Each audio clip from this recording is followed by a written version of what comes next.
In this video, we explore how different coping mechanisms help them navigate academic pressure.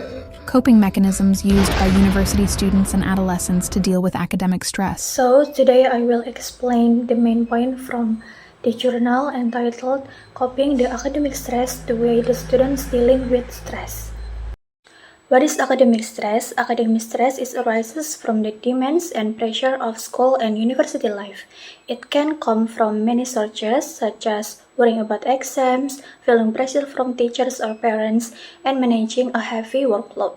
When students feel overwhelmed, they may experience fear of failure, anxiety, and decreases confidence.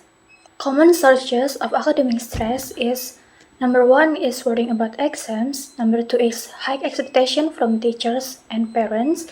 Number 3 is competition with peers. Number 4 is many assignments and deadline. So how students cope with academic stress? Students use different strategies to handle stress. Some effective coping strategies include Number 1 is active coping. Active coping is taking a step to improve the situation and complete assignments on time. Number 2 is planning. Planning is thinking ahead and organizing tasks. Number 3 is positive reframing.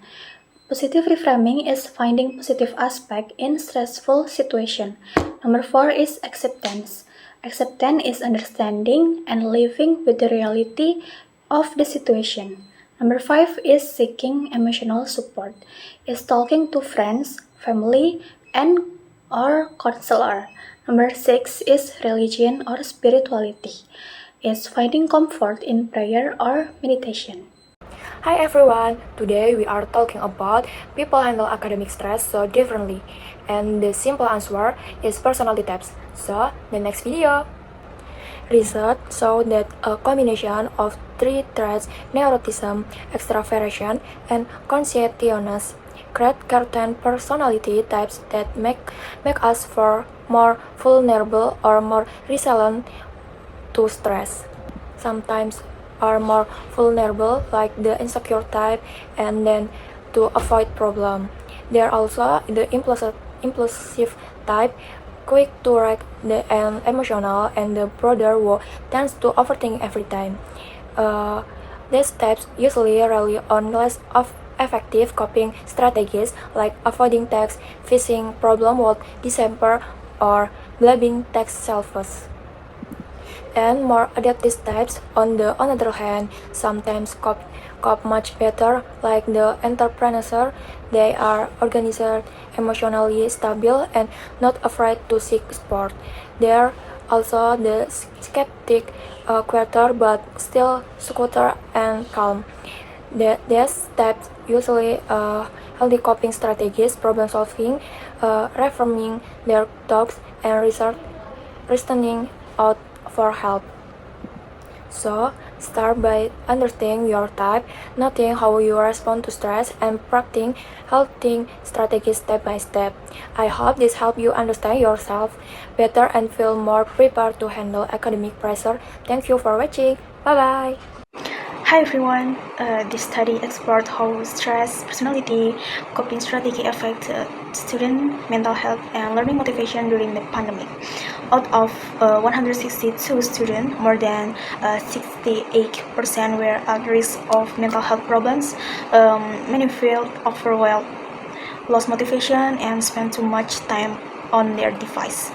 The study found that stress can be positive or negative, but during the pandemic, most students experienced it as a burden from heavy workload, change in teaching quality to reduced social interaction. Several factors played a role. Students who felt they had little control over their learning saw poor mental health. On the other hand, optimistic thinking and the personality trait conscientious help maintain motivation. Interestingly, anxious students could still stay motivated by using defensive pessimism, which means lowering expectation to reduce pressure. In conclusion, understanding stress, building a sense of control, and choosing the right coping strategies are essential for maintaining mental health and motivation, especially during challenging times like the pandemic. stress and coping strategies among university students during the COVID-19 pandemic, the role of ego resiliency. Background university students in South Korea felt stressed because of less socializing, online classes, worries about exams, and job problems during the COVID-19 pandemic. Purpose this info helps students understand their stress, learn about ego resiliency, ability to adapt to stress, and use good ways to handle stress. Core material ego resiliency helps students stay calm and handle stress correctly. They cope by solving problems, asking for help, or sometimes avoiding issues. Relationship high ego resiliency means lower stress and more problem solving and seeking support and less avoiding. Risk too much stress can cause sadness, loneliness, and sleep problem. Students face many challenges right now. How to manage stress, plan your tasks, or talk to someone you trust, and practice relaxation and positive thinking to be stronger. Conclusion, building ego resiliency helps students handle stress better. Schools should create programs to support this.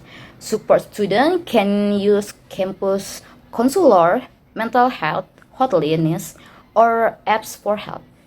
Thank you guys. Bye bye. Today, I will present a short psychoeducation session based on a systematic review of academic stress and how we can improve student educational experience. Academic stress is one of the most common challenges learners face. It arises from heavy workloads, deadlines, exams, and high expectations. If not managed, academic stress can negatively affect motivation, concentration, emotional well-being, and overall academic performance. The purpose of the session is to help students understand academic stress, recognize its impact, and learn effective coping strategies that support a healthier and more successful learning journey.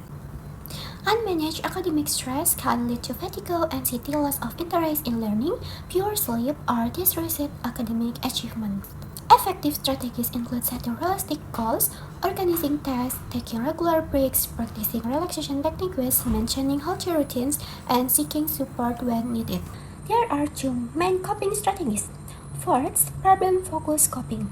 Taking direct action such as planning study schedules, breaking tasks into smaller steps, asking for help, or improving time management.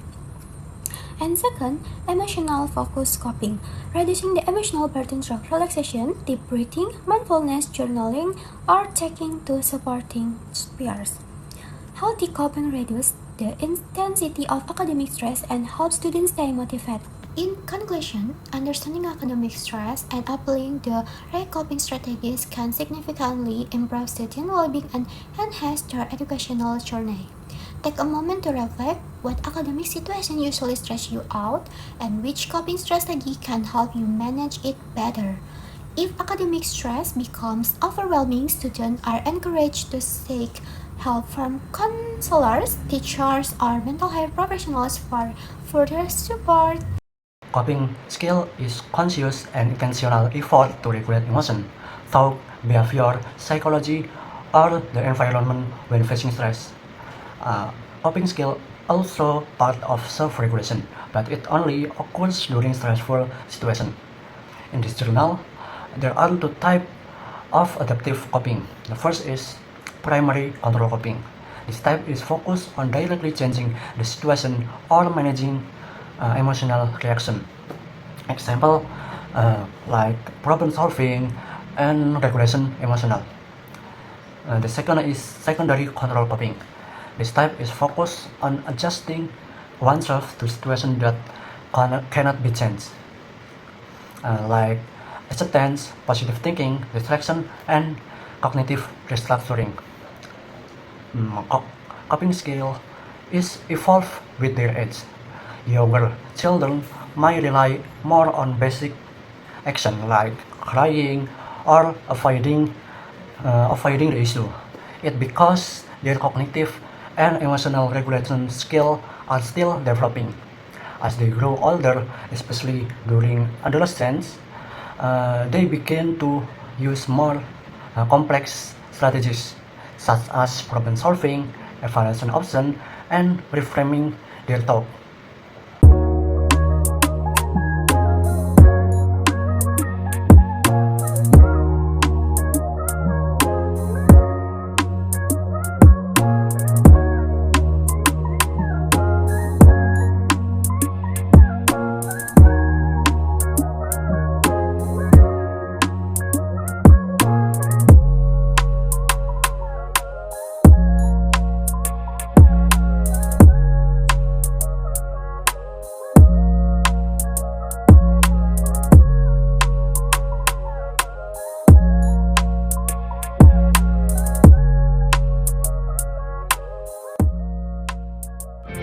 Makes it hard